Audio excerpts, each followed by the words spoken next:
Welcome to my messy workbench, but that's kind of how it goes here. That's where the work gets done, so yours is probably about the same, I bet. At any rate, we're going to look at making dimple pliers.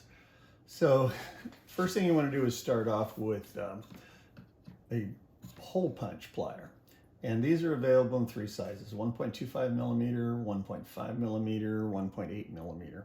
Last time I checked anyway. There may be other sizes out there.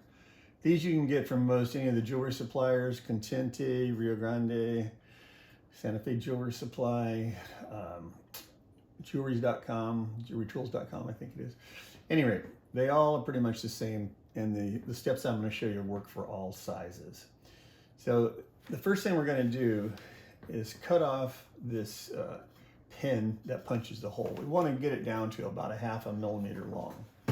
So you want to get a pair of heavy-duty hardware store kind of wire cutters. Don't use your best jewelry wire cutters for this, because this is hardened steel and it will damage your wire cutters. And you got to be careful with that pin and make sure you block that so it doesn't go anywhere.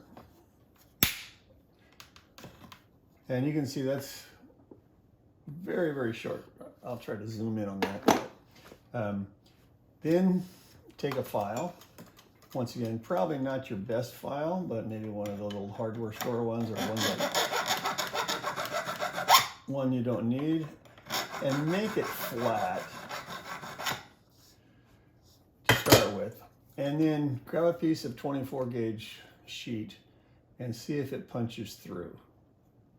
Okay, so that, you could hear it pop, but you can see the little dimple did not pop all the way through. So that's pretty good. If it had punched all the way through and cleared that little dimple, then you'd have to shorten it a little bit more.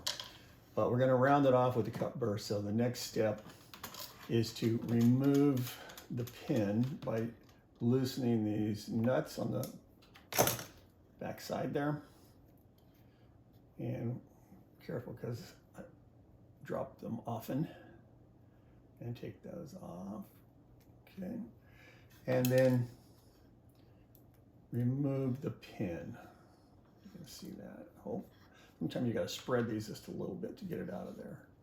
They're kind of, there we go. All right, so there it is. And then grip that with a pair of pliers. I like these serrated hardware store ones for this job. And then we're going to use a cup burr of suitable size. So find a cup burr that will fit over that pin. Nice, okay, cup burr. Put that in your flex shaft, and then round that off.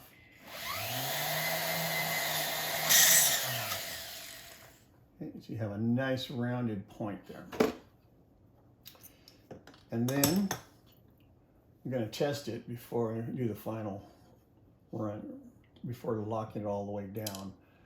Do a little test. And we'll just do this.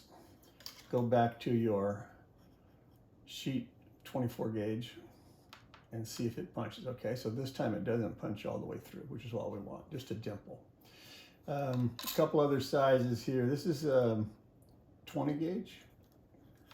Okay, you see it still makes a nice bump, although not quite as high. And then 18 gauge, once again, about the same, a little lower bump. So I usually make them so that it doesn't punch through 24. And if you're gonna go thinner than that, then you're gonna need to make your dimple, a little bump there, shorter. But once you put this back together, you'll be ready to go and have your own dimple pliers. And they do come with a replacement tip, so you can turn this back into a punch if you want to have a punch of that size. So I hope that helps you. And if you have any questions, just post. And the work I've seen coming through looks really good, so keep up the good work.